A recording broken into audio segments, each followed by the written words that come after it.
When the final whistle blew, the entire stadium erupted in cheers. Months of sweat, late-night practice sessions, and sacrifices had finally paid off.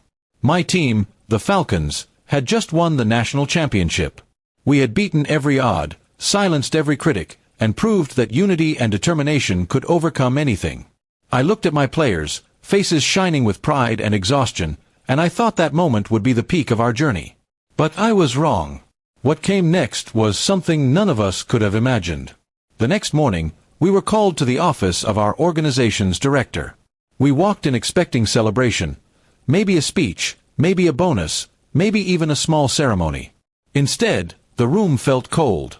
The director sat at his desk, eyes distant, hands folded. "Congratulations on the win," he said, his voice flat. "But I'm afraid there's a problem." The words hit harder than any defeat. He went on to explain that our methods were being questioned. Apparently, someone had reported that we'd violated procedure during the semifinals, something about an unauthorized strategy or disrespect toward management. It sounded absurd. We hadn't broken a single rule.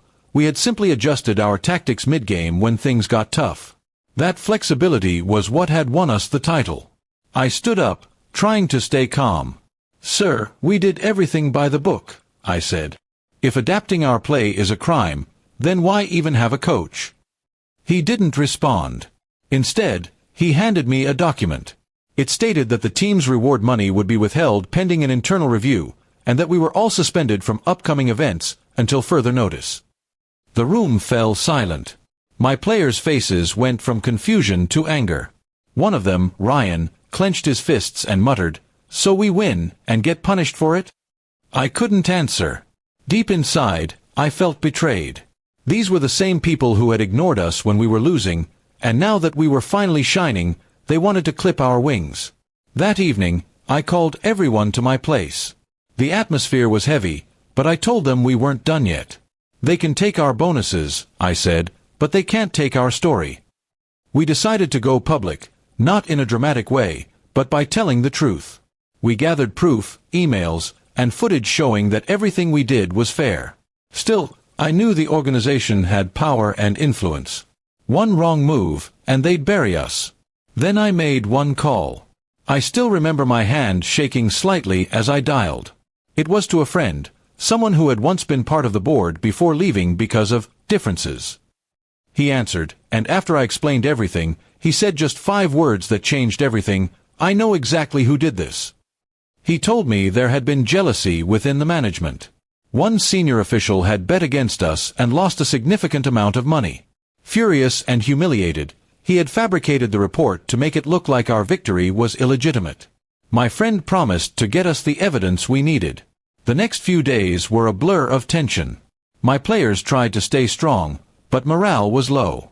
Some doubted whether we'd ever play again. Then, one morning, I received an email from my friend.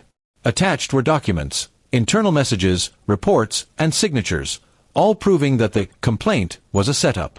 My heart raced as I read through them. This was the proof that could end it all. I forwarded everything to the Sports Authority's Oversight Committee, and within a week, an investigation began. The truth spread fast. Reporters picked up the story, fans rallied behind us, and soon the organization had no choice but to face the public. The corrupt official tried to deny everything, but the evidence was undeniable. Finally, the suspension was lifted. We were called back to the same office, but this time, the tone was very different. The director apologized, stiffly but sincerely, and announced that our rewards would be restored with an additional bonus for the inconvenience. It wasn't about the money anymore. It was about justice. When I told my team the news, their reaction wasn't wild celebration, it was quiet satisfaction. They had been broken and doubted, yet they never turned on each other. That was the real victory. We didn't just win a championship, we proved that integrity could survive even in a system built on politics and greed. Later that night, as I looked at the trophy sitting on my desk, I thought about that one call I had made. It wasn't just a phone call, it was a moment of courage, a refusal to let unfairness win. Sometimes, standing up for what's right doesn't require shouting. It requires patience, truth, and the belief that one act of honesty can change everything. In the end, We went back to the field stronger than before. The cheers of the crowd sounded different now, louder, more meaningful. Because this time, we weren't just champions on paper. We were champions in spirit, forged through betrayal, bound by loyalty, and proven by truth.